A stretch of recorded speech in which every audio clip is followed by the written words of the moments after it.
Hello, Internet. G-Sharp Media, back. It's Sunday, and here we are, playing some guitar, sharing some cool new guitar licks with you guys out there in Internet world. As promised, always coming back because you guys matter, all right? Now, I know that wasn't perfect, but who cares?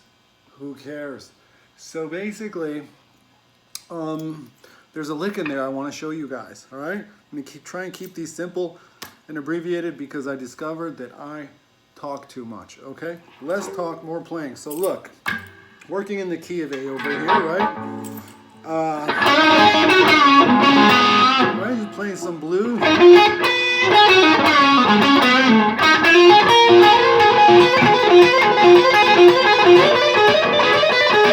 That's sort of the thing, and today we're going to call this a slash lick. It's not a G sharp lick, it's not just like a random blues lick. I stole this completely from Slash, as close as I could approximate to what I think he was doing, and that's all it takes. That's all that matters, right? You are inspired, you take a shot at something, you make it sound good, you own it, you make it your own. That's what it's all about, okay? So this is the deal. Look, let's work on it. So for this particular exercise, what's interesting is we're going to use 3 fingers. We're not going to use the pinky for this because it adds strength and there's more dimension to it, and I think this is the right way to do it. This is the way I want to teach it to you guys, okay? So, key of A. So of course that's the first one I want to look at. So what we're doing, it literally starts with a slide. And what are we, 5, 7, 8? We're, for the sake of the preliminary basis, we're going to consider it 8 sliding to 9. Okay? So index is planted. Index is generally planted on 5 of the high E string. And what's happening is you're sliding, you're picking, and you're getting 2 notes here. Right? Sliding 8 to 9. And then as soon as you're at 9, then you're going to do this hammer on pull. See what I'm doing? Sliding 8 to 9, and then right away, picking on 5, but hammering on to 8, and pulling back off to 5. And then middle finger drops on 7 on the B string. In fact, you should start doing that exercise just to make sure you really grasp it, right? This hammer on pull up.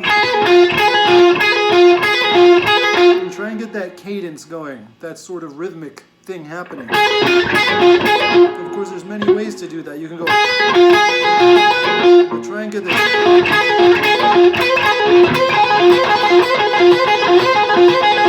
And what ends up, it all sort of blends together and creates this kind of sloppy. I want to call it sloppy. And for the sake of this lick, sloppy is okay. In fact, you know, the sloppiness of it contributes to the energy and contributes to kind of what gives it that effect. So we're going to walk up. We're going to do this in a few positions, maintaining the key of A, minor pentatonic kind of thing, right? So that's the first one, sliding 8 to 9. And then we're going to move it up to the next box over here. We're going to plant the index now on 7, 8. We're going to plant it on 8. And now we're going to do the slides, going to go 11 to 12. And it's the same pattern.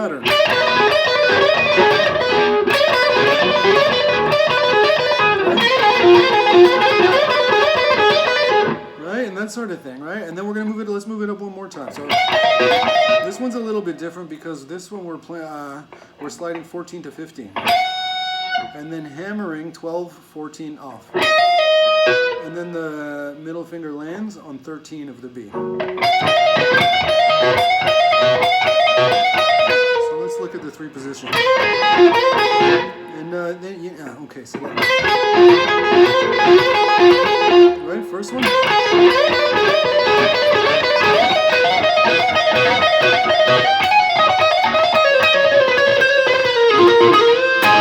all I'm doing there, resolve. I think that's a cool resolve because it takes you back to the natural position, exposes you to the natural note, and it's just a kind of a cool place to end. Although you could keep going.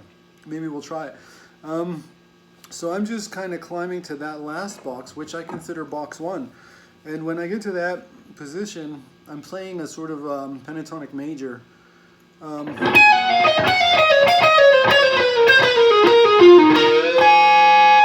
that's, but anyway, let's make sure we've got the lick down. Okay, so and you transfer it and you move it quickly. You move it with energy and pace. You know, like I said, it doesn't have to be perfect. Just get the notes right, more or less, and just practice it and develop it and make it your own, and you know, play with it and experiment and practice it. It's cool. So look, let me show you how we can incorporate it into playing.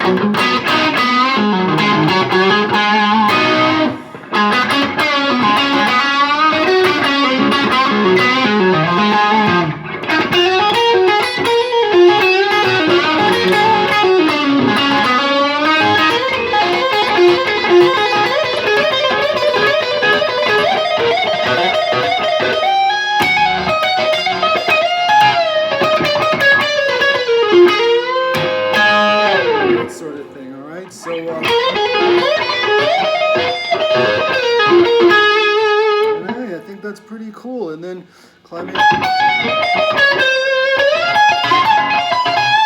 We wanted to extend that all the way up to the higher octave of the first position too, just to give you guys ideas. Look, we can work our way up, we can work our way down. All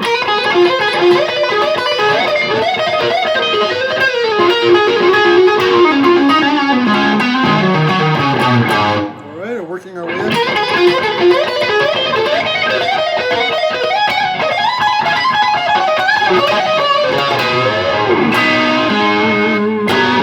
I saw him do, just for notes, just for you little slash freaks out there.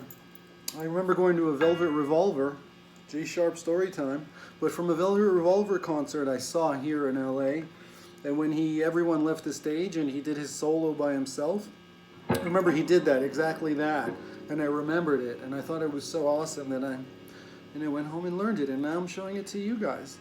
And you know, without elaborating, going on too much, I hope that the gist of it is there and that I've explained. You know, with my lessons, you see how we do things. Nothing is so regimented or formalized. You know, too much of that is lame. It's not you know, I'm encouraging you guys to experiment, to kind of pick apart from what, you know, you see me doing, little licks, little ideas, little bits of inspiration here and there, and incorporate it into your own playing. And somehow I just keep talking. All right, guys, Sunday edition, G Sharp Media, one team, one family, all love here on this channel. Okay, just get to your guitars, turn them up, piss everyone off. All right, that's what we do. And remember, we're an international group of people. Okay, this is important to me.